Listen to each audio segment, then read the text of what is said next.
আগের পর্বে আমরা আলোচনা করেছিলাম কিভাবে আপনি রিটার্ন পোর্টালের এটা রেজিস্ট্রেশন করবেন এবং কিভাবে আপনি এখানে লগ ইন করবেন। এর পাশাপাশি আমরা আলোচনা করেছিলাম আমাদের যে ম্যানুয়াল রিটার্নটা, সেই রিটার্নটা আপনি কিভাবে কমপ্লিট করবেন। এই অনলাইনের রিটার্নটা আসলে এই ম্যানুয়াল রিটার্নেরই আপনার অনলাইন ভার্সন। এই পর্বে আমরা আলোচনা করব আপনাদের এই যে রিটার্ন পোর্টালে কি কি আছে, কিভাবে আপনি কোন ইনফরমেশন কোথায় বসাবেন, সেটা আমরা এখানে আলোচনা করব। তো এই রেগুলার রিটার্নে যখন আপনি ঢুকবেন তখন এখানে দেখতে পাবেন অ্যাসেসমেন্ট ইনফরমেশন। এখানে দেখবেন যে কিছু আহ, জায়গা আছে যেটা আপনার হাইড করে, এখানে আপনি ইনফরমেশন বসাতে পারবেন না, এটা অটোমেটিক এটা আপডেট হয়ে যাবে। কারণ এই রিটার্নের স্কিমটা সেলফ ছিল এবং এটা অ্যাসেসমেন্ট ইয়ার ছিল। আমরা অলরেডি এখান থেকে সিলেক্ট করেছি অ্যাসেসমেন্ট ইয়ার 2025-26, এখানে ফিক্সড করা আছে। এবং অ্যাসেসমেন্ট ইয়ার 25-26 হতে হলে আপনার ইনকাম ইয়ার হবে জুলাই 1, 2024 থেকে জুন 30, 2025 সাল পর্যন্ত। এবং রেসিডেন্সিয়াল স্ট্যাটাস, এটা রেসিডেন্ট ট্যাক্স এক্সেম্পটেড ইনকাম। যদি আপনার কোনো ট্যাক্স এক্সেম্পটেড ইনকাম থেকে, যেমন আপনার হয়তো বা কিছু ইনকাম আছে যেগুলো আপনার ট্যাক্স এক্সেম্পটেড, যেটা আমাদের শিডিউল দ্বারা আছে এবং বিভিন্ন সময় এসআরও দ্বারাও থাকে। যেমন ধরেন আপনার আহ, যদি আপনি আইটি এনাবেল কিছু সার্ভিস নিয়ে কাজ করেন, সেখানে আপনার ব্যক্তির ক্ষেত্রে 2027 সালের 30শে জুন পর্যন্ত এক্সামশন আছে। তো এখানে আবার আইটি এনাবেল সার্ভিসে আবার এখানে অনেকগুলো ক্রাইটেরিয়া আছে, এখানে দেখে নিতে হবে আপনার যে কোনটা, কোন কোন আয় আপনার জন্য ট্যাক্স এক্সেম্পটেড। তো এই ট্যাক্স এক্সেম্পটেড ইনকাম থাকলে আপনি এখানে ইয়েস দিবেন, না থাকলে নো দিবেন। আমাদের এখানে ধরে নিলাম আমাদের এই যে উদাহরণটা নিয়ে আলোচনা করবো আমরা, সেখানে ট্যাক্স এক্সেম্পটেড ইনকাম নাই। হেডস অফ ইনকাম, আমরা জানি যে ইনকামের যে হেড গুলো এখানে দেয়া আছে, দেখেন income from employment, income from rent, income from agriculture, income from business, capital gains, income from financial assets, income from other sources. আমরা যে এক্সাম্পল নিয়ে আলোচনা করব সেখানে আমাদের এই সমস্ত সবগুলো হেড নিয়ে আমরা কভার করব। এই কারণে টিক দেওয়া হয়েছে যে যদি আপনি টিক না দেন এখানে, আপনার ওই উইন্ডোটা আপনার জন্য খোলা হবে না। এরপরে any income from the following sources, আপনি as a partner of a firm, as a member of an association of person, income earn outside Bangladesh, income earn by the spouse আর মাইনর চিলড্রেন। কারণ যদি আপনি বাংলাদেশের থেকে বাংলাদেশের বাইরে ইনকাম করেন, সেটা আপনার ইনকামের মধ্যে আসবে। এরপরে যদি আপনার পরিবারে একজন আপনি ট্যাক্স পেয়ার হয়ে থাকেন, সেক্ষেত্রে আপনার পরিবারের বাচ্চাদের, তারপর আপনার স্পাউসের যে ইনকাম, সেটাও এখানে আসবে। ভলান্টারি ডিসক্লোজার অফ ইনকাম, যদি আপনি কোনো ইনকাম আগে দেখেন না কখনো, এখন যদি আপনি ভলান্টারি সেটা ডিসক্লোজ করছেন, সেটাও এখানে আসবে। এবং সেটা একটা প্রসেস আছে, ডেফিনেটলি সেটা আপনার ডিসিটির কাছ থেকে পারমিশন নিতে হবে, তারপরে আপনি এটা পারবেন। এখন সেভ এন্ড কন্টিনিউ দিলে আমরা নেক্সট উইন্ডোতে যাব। যেহেতু আমরা আগের উইন্ডোতে সিলেক্ট করেছি যে আমাদের সমস্ত সবগুলো ইনকাম আছে, তো এখানে সবগুলো উইন্ডো, ইনকামের উইন্ডো আপনার এখানে আসবে। এরপরে এডিশনাল কি কি ইনফরমেশন আছে দেখেন, location of main sources of income. আমরা জানি যে মিনিমাম ট্যাক্স, যদি আপনার ট্যাক্স নাও হয়ে থাকে, যদি আপনার ট্যাক্সেবল ইনকাম আছে কিন্তু আপনার মানে ট্যাক্স হয়তো আসলো 1,000 টাকা, আপনি হয়তো ঢাকা সিটি কর্পোরেশন বা চিটাগং সিটি কর্পোরেশনে আপনি থাকেন, আপনার যদি সোর্স অফ ইনকাম হয়, সেক্ষেত্রে আপনাকে মিনিমাম 5,000 টাকা জমা দিতে হবে। এই কারণে আমাদের এই এই লোকেশনটা এখানে সিলেক্ট করাটা খুব জরুরি। এখন ধরে নিলাম যে আমাদের এই লোকেশনটা ঢাকা নর্থ সিটি কর্পোরেশন। এরপরে আপনার warranted gazetted freedom fighters, person with disability claim benefits as a parent legal guardian of a person with disability. তো এদের ক্ষেত্রে আপনার এই যে আমাদের ট্যাক্স এক্সেমশন লিমিটটা কম আছে, এই কারণে আপনাকে সিলেক্ট করতে হবে যদি এখানে আপনি কোনো ক্যারেক্টারের মধ্যে পড়ে যান।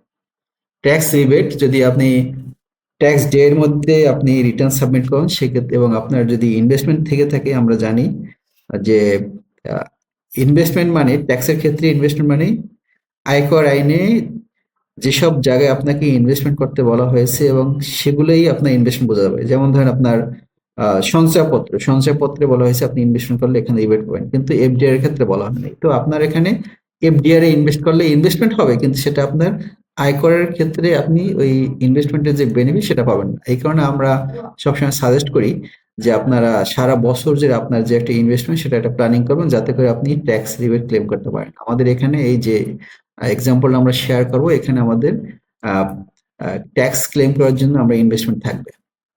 এরপরে আইটি 10 বি তে আমরা জানি, আমরা দেখেছি ম্যানুয়াল যে রিটার্ন, সেখানে দেখেছি আমরা যে গ্রোস ওয়েলথ যদি 50 লাখ টাকার বেশি হয় তখন আপনাকে আইটি 10 বি ফিল আপ করতে হবে, অথবা যদি কোনো মোটর কার থাকে, অথবা কোনো বিদেশে কোনো সম্পত্তি থাকে, অথবা share holder director of a company, অথবা হ্যাভ এনি হাউস প্রপার্টি, যদি ঢাকা শহর বা যে কোনো জায়গায় আপনার মানে সিটি কর্পোরেশন যদি কোনো আপনার হাউস প্রপার্টি থাকে, তাহলে এটা আপনাকে অবশ্যই এটা দিতে হবে, যেহেতু এখানে আমরা অলরেডি সিটি কর্পোরেশন সিলেক্ট করে ফেলছি। এখন আমরা এগুলো আমাদের মানে ধরে নিলাম যে আমাদের গ্রোস ওয়েলথ 50 লাখ টাকার বেশি আছে, ঠিক আছে। তো আমরা এখন সেভ এন্ড কন্টিনিউ দেই। এখন দেখেন এখানে কিন্তু আমাদের এই সেভ এন্ড কন্টিনিউ দেওয়ার ফলে আমাদের আমাদের অন্য একটা উইন্ডোতে নিয়ে আসছে। প্রথম পার্ট এখানে উপরে দেখি আমরা, প্রথম পার্ট ছিল অ্যাসেসমেন্টের পার্ট, এসএসসি ইনফরমেশন। তো এখানে আমরা এসএসসি ইনফরমেশন যাওয়ার পরে এখানে আসবে ইনকাম। ইনকাম কিন্তু আমরা যখন সিলেক্ট করেছিলাম, ইনকামে কিন্তু আমাদের ইনকাম ফ্রম এমপ্লয়মেন্ট ছিল, তারপরে ইনকাম ফ্রম ফাইন্যান্সিয়াল অ্যাসেট ছিল, এটাও আমার উইন্ডো এখানে আসবে। আর ইনকাম ফ্রম রেন্ট এখানেও এটা আমার আসবে। ইনকাম ফ্রম এগ্রিকালচার এটাও আমার আসবে। ইনকাম ফ্রম বিজনেস এটাও আসবে। আর ক্যাপিটাল গেইন এটাও আসবে। ইনকাম ফ্রম আদার সোর্স এটাও আসবে। তো এখন দেখেন এখানে সবগুলো চলে আসছে। এখন আমরা এখানে ইনকাম ফ্রম এমপ্লয়মেন্ট দিলে তখন আপনি এখানে আবার অনেকগুলো অপশন আছে, যেমন গভর্নমেন্ট পে স্কেলের আপনি আইওএস সিস্টেমে আপনার পেমেন্ট হয় নাকি আইওএস সিস্টেমে হয় না। তারপরে প্রাইভেট বা আদার government pay scale, salary subject to reduce tax rate, এখানে কোন ক্রাইটেরিয়ার মধ্যে থাকতে পারেন সেটা আপনি সিলেক্ট করবেন। যেহেতু আমাদের পার্টিকুলার এসএসসি এবং আমাদের বেশিরভাগই বাংলাদেশে মানে প্রাইভেট অর্গানাইজেশন চাকরি করেন, তাই আমরা প্রাইভেটটা দিব। আর পাবলিক হলে আপনি মানে পাবলিক মানে গভর্নমেন্ট হলে আপনি গভর্নমেন্টটা দিবেন, ঠিক আছে। এখানে দেখেন নেম অফ এমপ্লয়ার আসবে, তারপর ডেজিগনেশন আসবে, তারপরে আপনার basic salary, house rent allowance, medical allowance, convince, festival, এবং এখানে আরো আপনি অনেক কিছু অ্যাড করতে পারবেন। এখানে আমরা যদি ড্রপ ডাউন ক্লিক করি তখন এখানে দেখতে পাচ্ছি আমরা যে এরিয়ার স্যালারি, তারপরে এডুকেশন অ্যালাউন্স, তারপরে entertainment allowance, employers contribution to P F. আমরা জানি যে আপনার যে রিকগনাইজ প্রভিডেন্ট ফান্ড, সেখানে মালিকের যে কন্ট্রিবিউশন সেটা আপনার ট্যাক্সেবল ইনকাম হিসেবে কাউন্ট করে ট্যাক্স দিতে হবে। তারপরে গ্র্যাচুইটি, যেটা এপ্রুভ, এখানে সবগুলো এপ্রুভ। এখানে ট্যাক্সের বাসায় আপনারা যখনই পিএফ বলবেন, গ্র্যাচুইটি বলবেন, যাই বলেন না কেন সেটা ডেফিনেটলি এপ্রুভ হইতে হবে, ঠিক আছে। আর যদি এপ্রুভ না হয় তাহলে এপ্রুভ না হলে তাহলে একরকম হিসাব, আর এপ্রুভ হলে একরকম হিসাব। Interest accrued on recognized provident fund, তারপরে leave allowance, other bonus overtime, TA DA conveyance not expended. যদি আপনি ধরেন অফিসের পারপাজে, ধরেন আপনি চিটাং এ অফিসের পারপাজে গেলেন, হয়তো আপনাকে 10,000 টাকার একটা অ্যালাউন্স দেওয়া হয়েছে। এখন আপনি 10,000 টাকা খরচ করলে আপনার কোনো ট্যাক্স দিতে হবে না, কিন্তু আপনি 10,000 টাকা অ্যালাউন্স যদি 8,000 টাকা খরচ করে ফেলেন, বাকি 2,000 টাকার উপর আপনার ট্যাক্স হবে। আদার ইফ এনি, তারপরে এমপ্লয়িজ শেয়ার স্কিম এবং employee share scheme, transfer of share rights. এখানে দেখেন আগে কিন্তু ছিল ইনকাম ফ্রম স্যালারি, এখন কিন্তু ইনকাম ফ্রম এমপ্লয়মেন্ট। এই যে এখানে অনেকগুলো হেড নতুন যোগ হয়েছে, এই কারণে কিন্তু এটা হয়েছে। এরপরে আপনি চাইলে আরো অ্যাড করতে পারবেন, ঠিক আছে। তো এরপরে আপনার এখানে ডান পাশে আবার এই যে রেন্ট ফ্রি অ্যাকোমোডেশনের জন্য একরকম হিসাব, তারপরে accommodation at concessional rate, vehicle facility provided, other non cash benefit যদি আপনি পেয়ে থাকেন, যেটা আমরা মানে জানি যে আপনাদের কি জানো ওই আমাদের মানে যেটাকে আপনার পারকুইজিটি বলে, সেই পারকুইজিটি গুলো এখানে আসবে। তারপরে এমপ্লয়মেন্ট সামারিটা, এখানে সামারি আপনি মানে ফিগার বসানোর পর এখানে টোটাল সামারি চলে আসবে। এরপরে আবার ফাইন্যান্সিয়াল অ্যাসেটও সেম ওয়ে, আপনি এরকম ফাইন্যান্সিয়াল অ্যাসেট গুলো এখানে কোনটা আপনার মানে ফাইন্যান্সিয়াল অ্যাসেট আপনি ইনভেস্ট করেছেন সেটা হতে পারে, সঞ্চয়পত্র সেটা হতে পারে, আদার যে কোনো ধরনের আপনি এখানে অনেকগুলো অপশন আছে যেখানে আপনার ইনভেস্টমেন্ট সেটা আপনি লিখবেন। লেখার পর আপনার আবার ঠিক এখানে সামারি আসবে।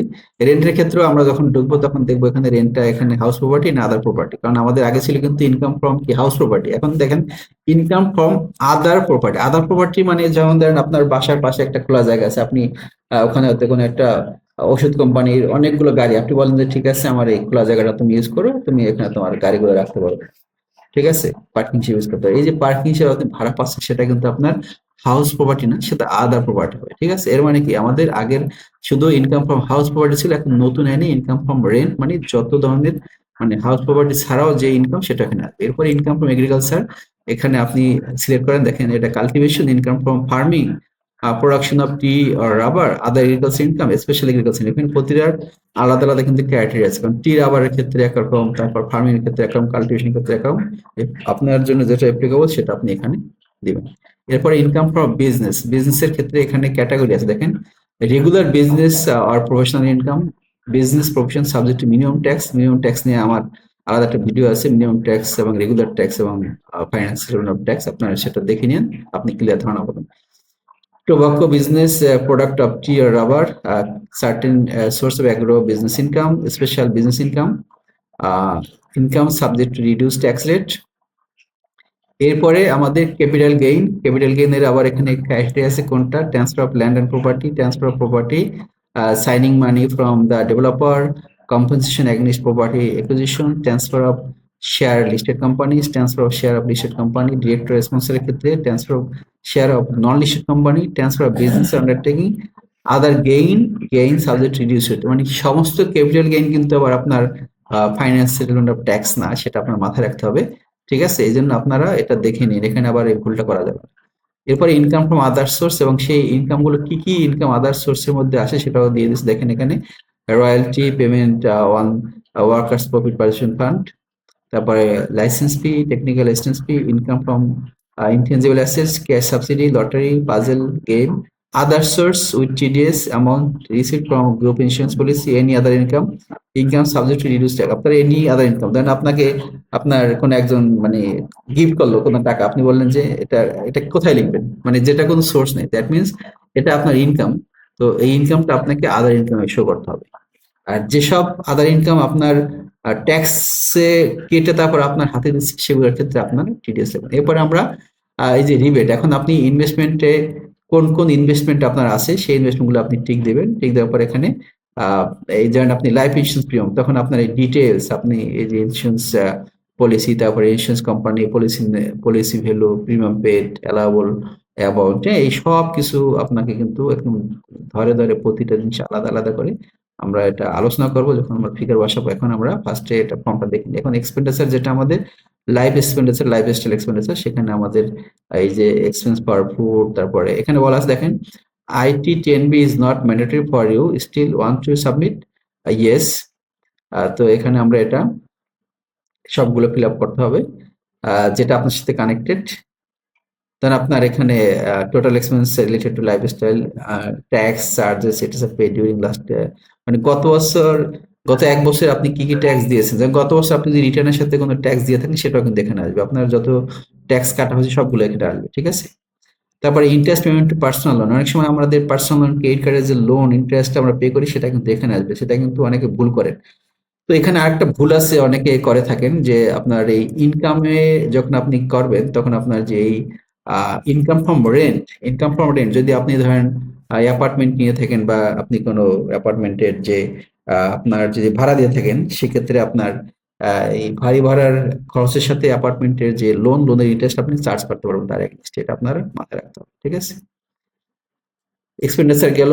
এরপরে asset and liability, asset and liability যেটা আমরা মানে আমাদের এক্সেল ফরম্যাটে দেখিয়েছি, এখানে অ্যাসেট থাকবে, তারপর লায়াবিলিটি এখানে, আহ, তারপরে আপনার ক্যাশ আউটফ্লো, লস যদি কোনো আপনি অ্যাসেট কোনো সেল করে লস হয় সেটা এখানে আসবে, গিফট ডোনেশন বা কন্ট্রিবিউশন যদি আপনি কাউকে গিফট দিয়ে থাকেন সেটা এখানে আসবে। আর ইনকামের ক্ষেত্রে আপনার ইনকাম যেটা আমাদের রিটার্নে দেখানো হয়, এখানে দুটো পার্ট, একটা ট্যাক্সেবল, একটা আপনার ট্যাক্স এক্সেম্পটেড, আর আদার রিসিপ্ট। আদার রিসিপ্ট হয় কি অনেক সময় দেখা গেছে আপনার সোর্স থাকে না, আবার হতে পারে ধরেন অনেক সময় যারা ফার্স্ট টাইম রিটার্ন দিচ্ছেন তাদের ক্ষেত্রে এটা বসায় যে লাইফ লং সেভিংস হিসেবে তারা দেখায়। এই হলো কি আমাদের, এগুলো অটোমেটিক আসবে, দেখেন এখানে আপনি এখানে লেখার কোনো সুযোগ নেই, এগুলো অটোমেটিক ফিগার যোগ হয়ে আসবে। Tax and payment, tax and পেমেন্টে এখানে আপনার যে মানে বিভিন্ন হেডে, এখানে এমপ্লয়মেন্টের ক্ষেত্রে আবার যে স্যালারি থেকে কি পরিমাণ ট্যাক্স কেটে রাখা হয়েছে, ফাইন্যান্সিয়াল অ্যাসেট থেকে কি পরিমাণ ট্যাক্স কাটা রাখা হয়েছে, ইনকাম ফ্রম রেন্ট থেকে যদি ট্যাক্স কাটা হয়, তারপরে ইনকাম ফ্রম এগ্রিকালচার, তারপরে ইনকাম ফ্রম বিজনেস, এখানে এই ট্যাক্সের যে পার্টগুলো সেটা এখানে আসবে। ঠিক আছে, এরপর এখানে অটোমেটিক চলে আসবে, এখানে এগুলো অনেক কিছুই সব অটোমেটিক চলে আসবে, এখানে অ্যাসেট অ্যান্ড লায়াবিলিটি মিলে যাবে। এরপরে আপনি এখানে রিটার্নটা ভিউ করতে পারবেন, যেহেতু আমরা সব বসাই নেই, তো বসাইলে আমাদের রিটার্নটা ভিউ করতে পারবো। রিটার্ন ভিউ করার পরে আমরা আবার আমাদের যে ট্যাক্স পেমেন্ট আমাদের টিডিএস কাটে সেটা আবার আলাদা করে বসানোর পরে আমরা তখন আমরা দেখতে পাবো যে আমাদের কত টাকা ট্যাক্স দিতে হয়, এবং এরপরে আমরা রিটার্নের এরপরে আমরা সেই ট্যাক্সটা গভর্নমেন্টে জমা দেওয়ার পরে তখন আমাদের রিটার্নটা ফাইনাল। আমাদের আজকে এই পর্ব এখানেই। এরপরে পরবর্তী পর্বে আমরা আহ, মানে উদাহরণ সহ প্রতিটা হেড, আমাদের যে হেড গুলো আছে সে প্রতিটা হেড অনুযায়ী আমরা উদাহরণ সহ আলোচনা করবো। Thank you.